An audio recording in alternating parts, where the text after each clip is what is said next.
జిల్లాల మార్పు పైన క్యాబినెట్ నిన్న మేడారంలో క్యాబినెట్ మీటింగ్ జరిగింది. దానిపైన కీలక డిసిషన్ తీసుకుంది జిల్లాల మార్పు పైన నిన్న క్యాబినెట్. సో జిల్లాల పునర్విభజనకు రిటైర్డ్ జడ్జితో కమిషన్ని ఏర్పాటు చేశారు. ప్రజల ఇబ్బందులు, పరిపాలన పరంగా సమస్యల కారణంగా జిల్లాల సరిహద్దులు మార్చాలని నిర్ణయించారు సీఎం రేవంత్ రెడ్డి. ఇప్పటి వరకు ఉన్న 33 జిల్లాల సంఖ్యను తగ్గించినట్టుగా తెలుస్తోంది. పార్లమెంట్ నియోజకవర్గాల వారీగా జిల్లాల ఏర్పాటు చేస్తారని ప్రచారం కూడా జరుగుతోంది. అంటే తెలంగాణ రాష్ట్రంలో 17 పార్లమెంట్లు ఉంటే 17 జిల్లాలు అవుతాయా? ఎటువంటి అనుమానం అందరికీ కలుగుతోంది. సో రిటైర్డ్ జడ్జి నేతృత్వంలో ప్రత్యేకమైనటువంటి ఒక కమిటీని కూడా ఏర్పాటు చేస్తామని చెప్పడంతో ఎటువంటి విధంగా ఉంటుందో చూడాలి. సో డీలిమిటేషన్లో నెక్స్ట్ ఫర్దర్గా ఎన్ని పార్లమెంట్లు ఏర్పడతాయో ఆ పార్లమెంట్ల ఆధారితంగా జిల్లాలను చేస్తారా, లేదు కేవలం ఇప్పుడున్నటువంటి పార్లమెంట్ ఆధారితంగానే జిల్లాలు చేస్తారా చూడాలి. సో గతంలో భారతదేశ వ్యాప్తంగా ఉన్నటువంటి రాష్ట్రాల్లో ఏ రాష్ట్రాలు ఎటువంటి జిల్లాలు ఉన్నాయి చూస్తే గోవాలో 2 పార్లమెంట్ స్థానాలు ఉంటే 2 జిల్లాలు ఉన్నాయి. ఓకే. సిక్కింలో ఒకే ఒక్క పార్లమెంట్ స్థానం ఉంటే 6 జిల్లాలు ఉన్నాయి. మిజోరంలో ఒకే ఒక్క పార్లమెంట్ స్థానం ఉంటే 11 జిల్లాలు ఉన్నాయి. నాగాలాండ్లో ఒక పార్లమెంట్ స్థానానికి 16 జిల్లాలు ఉన్నాయి. అరుణాచల్ ప్రదేశ్లో 2 పార్లమెంట్ స్థానాలు ఉంటే 26 జిల్లాలు ఉన్నాయి. అంటే జిల్లాలకి పార్లమెంట్లకి ఎక్కడ పొంతన లేదు. కానీ ఇక్కడ తెలంగాణ ప్రభుత్వం ఆ రకంగా ఆలోచన చేస్తుంది అని అంటే దాని వెనుక ఎటువంటి డిసిషన్ ఉంటుందో చూడాలి. ఇప్పటికే జిల్లాల ఏర్పాటు విషయంలో చాలా వివరంగా అప్పటి ప్రభుత్వాలు జిల్లాలను ఏర్పాటు చేశాయి. 33 జిల్లాలను ఏర్పాటు చేశాయి. దాంట్లో ములుగు, వనపర్తి, నారాయణపేట, ఈ 3 జిల్లాలు, గద్వాల్ 4. ఈ 4 జిల్లాలు ఒక్కో నియోజకవర్గం ఒక జిల్లాగా ఉండిపోయింది, లేదా ఒక జిల్లాలో 2 నియోజకవర్గాల వరకు మాత్రమే ఉన్నాయి. అయితే ఇవి కొంత చిన్న జిల్లాలుగా అప్పటి నుంచి కాంగ్రెస్ పార్టీ కానీ లేకుంటే రకరకాల వాదం వినిపిస్తూ ఉన్నాయి. మరి వీటిపైన ఏమైనా ప్రభావం పడుతుందా, లేదు ఉన్న జిల్లాల మొత్తాన్ని షఫిల్ చేసి మళ్ళీ కొత్త జిల్లాలు ఏర్పాటు చేస్తారో చూడాలి. సో ప్రస్తుతం ఉన్నటువంటి యంత్రాంగం మొత్తం సిద్ధమైపోయింది. జిల్లాల వారీగా విభజన జరిగి కలెక్టర్ కార్యాలయాలు ఓపెన్ అయిపోయాయి, ఆర్డీఓ కార్యాలయాలు ఓపెన్ అయిపోయాయి, రెవెన్యూ డివిజన్లు ఫామ్ అయ్యాయి. అంతవరకు బాగానే ఉంది. మళ్ళీ పునర్విభజన పేరిట పరిపాలనా సౌలభ్యం కోసమని జిల్లాలని మళ్ళీ విభజిస్తామని రకంగా మాట్లాడుతున్నప్పుడు డెఫినెట్గా కొత్త జిల్లాలు కావాలని డిమాండ్ వినిపించే అవకాశం ఉంది. పాత జిల్లాలను తొలగిస్తే ప్రజలు ఆందోళన చేసే అవకాశం కూడా ఉంది. మీరు విజువల్స్లో చూస్తున్నారు రైట్ సైడ్లో ప్రస్తుతం ఉన్న జిల్లాలు 33 జిల్లాలు. ఆదిలాబాద్ సుమారుగా 4 ముక్కలైంది. ఆదిలాబాద్, కొమరం ఆసిఫాబాద్, మంచిర్యాల, నిర్మల్. ఆ తర్వాత కరీంనగర్ 3 ముక్కలైంది. జగిత్యాల్, పెద్దపల్లి, కరీంనగర్. ఆ తర్వాత రాయన సిరిసిల్ల కూడా కరీంనగర్ ఉమ్మడి జిల్లాలో ఉంది, అదొక కలిపి 4 ముక్కలు అయిపోయింది. ఇక నిజామాబాద్ కూడా నిజామాబాద్, కామారెడ్డి ఈ 2 కూడా నిజామాబాద్లో నుంచి. వరంగల్ ఏకంగా జయశంకర్, భూపాలపల్లి, వరంగల్, తర్వాత మరొక జిల్లా. సో 3 జిల్లాలు, హన్మకొండ, ఈ 3 జిల్లాలుగా అయిపోయాయి. ఇక ఖమ్మం ఏమో భద్రాద్రి కొత్తగూడెం, ఖమ్మం, తర్వాత మహబూబాబాద్ వరంగల్కి సంబంధించి, జనగాం, సిద్దిపేట, ఇలా చూడండి 33 జిల్లాలు మ్యాప్ ఒకవైపు చూపిస్తున్నాను. తర్వాత పార్లమెంట్ల విధంగా రైట్ సైడ్లో మీకు కనిపించాయని కూడా 17 పార్లమెంట్లు. Adilabad parliament, Peddapalli, Nizamabad, Karimnagar, Mahabubabad, Warangal, Medak, Zahirabad, Chevella, Secunderabad, Malkajgiri, Bhuvanagiri, Nalgonda, Khammam, Nagar Kurnool and Mahabub Nagar.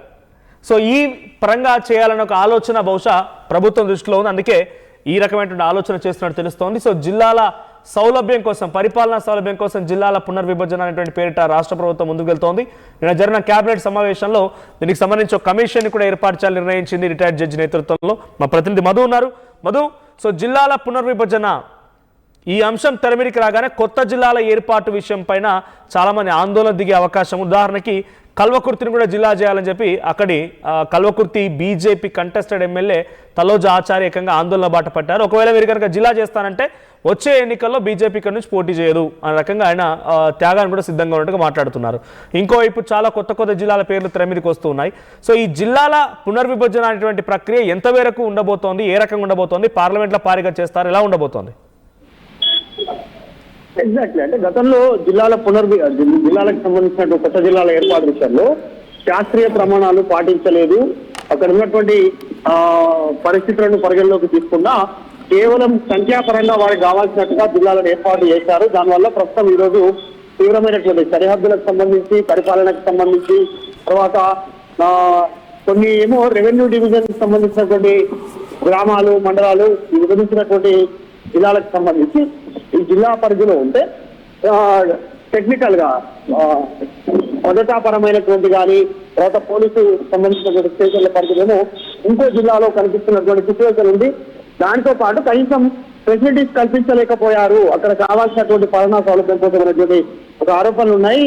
ఈ గతంలో 10 జిల్లాలు ఉమ్మడి జిల్లాలు ఉంటే 33 జిల్లాలు చేసినటువంటి సిచ్యువేషన్ కనపడింది. ఇప్పుడున్నటువంటి ప్రభుత్వం, కాంగ్రెస్ ప్రభుత్వం వాటిని 16కు తగ్గించేటువంటి అవకాశం ఉండొచ్చు, 16, 17కు. ఇక్కడ పార్లమెంటు స్థానాల వారీగా ఒక్కొక్క జిల్లాను ఏర్పాటు చేస్తే అక్కడ అధికారులను కేటాయించడంలో కానీ, పరిపాలన సౌలభ్యం కోసం కానీ సో ఇవన్నీ అనుకూలంగా ఉంటాయనేటువంటి రాష్ట్ర ప్రభుత్వం భావిస్తా ఉంది. నిన్న కేబినెట్ లో కీలక నిర్ణయం తీసుకున్నారు. గతంలో కూడా ముఖ్యమంత్రి రేవంత్ రెడ్డి మనకు మాట్లాడారు, రిటైర్డ్ జడ్జితో కమిషన్ ఏర్పాటు చేస్తాం, జరిగేటువంటి అసెంబ్లీ సమావేశాలు, బడ్జెట్ సమావేశాలు మీద అక్కడ చర్చిస్తాం, చర్చించిన తర్వాత అందరి అభిప్రాయాలు తీసుకున్న తర్వాత ముందుకు వెళ్తాము అనేటువంటి స్టేట్మెంట్ చేశారు. పేర్లు ఏం మార్చము, పేర్లు ఏమున్నాయో అవే ఉంటాయి అని చెప్తున్నప్పటికీ కూడా దాదాపు 33 జిల్లాలలో సగం జిల్లాలు గాయపడేటువంటి పరిస్థితి ఉంది ఇప్పుడు కొత్తగా ఏర్పాటు చేసినటువంటి జిల్లాల్లో. అంటే పార్లమెంట్ వారీగా ఒక జిల్లాని ఏర్పాటు చేయాలన్న ఆలోచన ప్రభుత్వం దగ్గర ఉన్నదే తెలుస్తోంది. సో పార్లమెంట్ల వారీగా అంటే డిలిమిటేషన్ తర్వాత అయ్యేటువంటి పార్లమెంట్ వారీగా ఉంటాయి. అంటే సుమారుగా అలా అయినా కూడా 20-25 జిల్లాలే ఉండే అవకాశం ఉంది. సో అంటే సుమారుగా ఇప్పుడున్నటువంటి జిల్లాల్లో దాదాపుగా 10 వరకు తగ్గొచ్చు.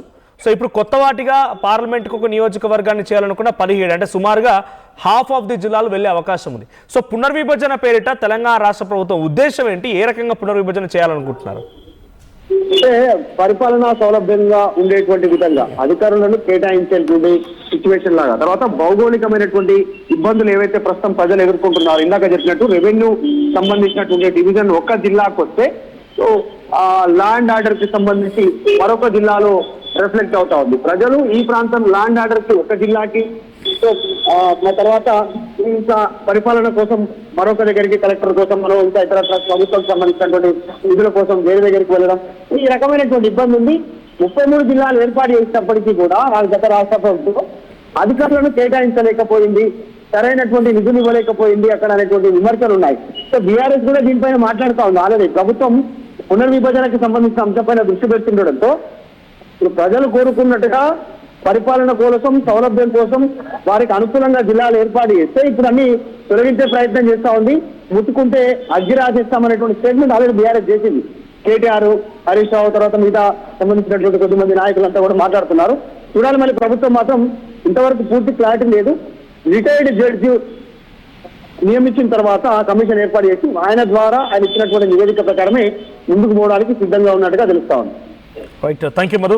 సో మొత్తంగా 33 జిల్లాల తెలంగాణ రాష్ట్రాన్ని పునర్విభజన పేరిట రాష్ట్ర ప్రభుత్వం కొత్త పరిపాలన కోసం, సంయమనం కోసం ఈ రకమైన ఏర్పాట్లు చేస్తున్నట్టు తెలుస్తోంది. 33 జిల్లాలు ఏర్పాటు చేశారు, అక్కడ కలెక్టర్ కార్యాలయం ఏర్పాటు అంతవరకు బాగానే ఉంది, కానీ అధికారులను కేటాయించడంలో విఫలమైంది. కాబట్టి పరిపాలనా సౌలభ్యం కోసం కొన్ని జిల్లాల ఏర్పాట్లని రద్దు చేస్తున్నట్టుగా, లేకుంటే కొత్త జిల్లాలు ఇస్తున్నట్టుగా రకరకాల చర్చ జరుగుతోంది. మరి ఫైనల్ డిసిషన్ ఏముంటుందో చూడాలి. కానీ ఇప్పటివరకు అయితే దీన్ని మళ్ళీ పునరాలోచించేటువంటి ప్రయత్నం లేదు. డెఫినెట్గా నిర్ణయం తీసుకున్నాం, అందుకే మేము ఒక రిటైర్డ్ జడ్జితో ఓ కమిషన్ ఏర్పాటు చేస్తున్నామని చెప్పిన క్యాబినెట్లో ముఖ్యమంత్రి రేవంత్ రెడ్డి డెసిషన్ తీసుకున్నట్టు తెలుస్తోంది. సో జిల్లాల వారీగా పునర్విభజన అనేటువంటి పేరిట కాంగ్రెస్ పార్టీ ప్రభుత్వం ముందుకెళ్తుండగా మీ అభిప్రాయం ఏంటి? మీరు ఏదైనా కొత్తగా జిల్లా కావాలనో లేకపోతే ఈ జిల్లాలను తీసేయాలనో మీరు అనుకుంటున్నారా? కామెంట్ చేయండి. Local to global news at your fingertips. మీ చేతిలో ఒక ఆయుధం. Download raw TV app. Media legend Ravi Prakash is back.